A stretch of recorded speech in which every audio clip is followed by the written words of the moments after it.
The University of Edinburgh has found itself in the firing line after rolling out its red carpet for a so-called anti-racism conference that has banned white people from asking questions during a Q&A. We will therefore not be giving the microphone to white people during the Q&As, not because we don't think white people have anything to offer to the discussion, but because we want to amplify the voices of people of colour. If you are a white person with a question, please share it with a member of the committee or our speakers after the panel discussion. Well, the event was organised by a group called the Resisting Whiteness collective. The organisers say their aim is to raise awareness about the importance of anti-racist actions in the UK. The hosts of the event, however, have created two separate rooms called safe spaces for those who could feel overwhelmed or uncomfortable, with one of them barring white people from even entering. Edinburgh University expressed concern over certain aspects before the event, including the safe rooms, with the university's officials claiming the organisers had started reviewing that particular point. But no changes, if any were made, were ever published on the official event page. All of this has provoked a strong reaction online. This sort of stupidity by Edinburgh University actually fuels racism. If the idiots who came up with this idea lived in the real world, they'd know inclusivity, not apartheid, is what's needed. Edinburgh University hosts racist event banning Polish people from talking. The aim of the event is to end racism, presumably, by actively being racist. They have come full circle. In an effort to become non-racist, they've become racist. Talk about overcompensating.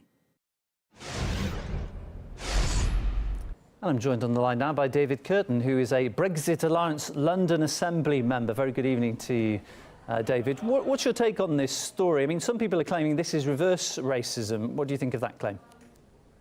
Well, it's blatant racism.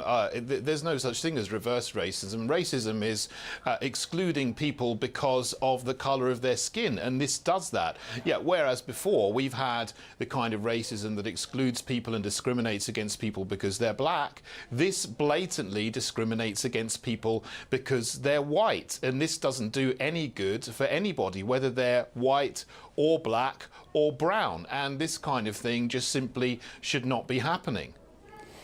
You get a few examples of incidents like this, and it feels like people are always slightly afraid to do anything about it for fear of being called racist themselves. So the university have got this situation. They've got a group, I think they were called Resisting Whiteness. Now, if that was called Resisting Blackness, the action they'd take would be pretty clear.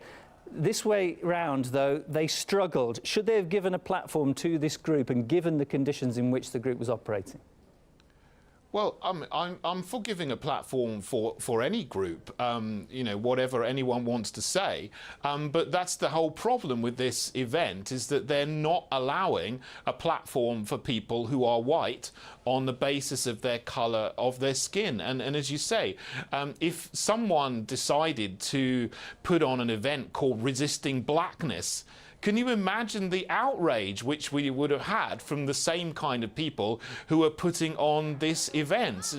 Everyone would be up in arms, from, you know, people on the extremes of the political spectrum and all of the illiberal, if you like, elite in the media would be writing about it, condemning it, and we wouldn't hear the end of it for days, if not weeks. And so that just goes to show the kind of hypocrisy that you've got in academic circles these days. They will allow this event called Resisting Whiteness to go ahead, which is blatantly racist against white people, but they wouldn't say a thing. They are absolutely scared to death of being seen to be politically incorrect. We have this politically correct culture which is suffocating, and people are just fed up and sick and tired of it, but it just seems to go on and on and on. And you know, the good thing about this is that people have started to speak up, not people so much at the university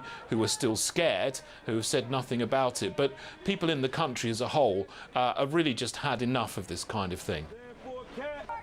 OK, many thanks, David. David Curtin's my guest, Brexit Alliance London Assembly member. Thank you.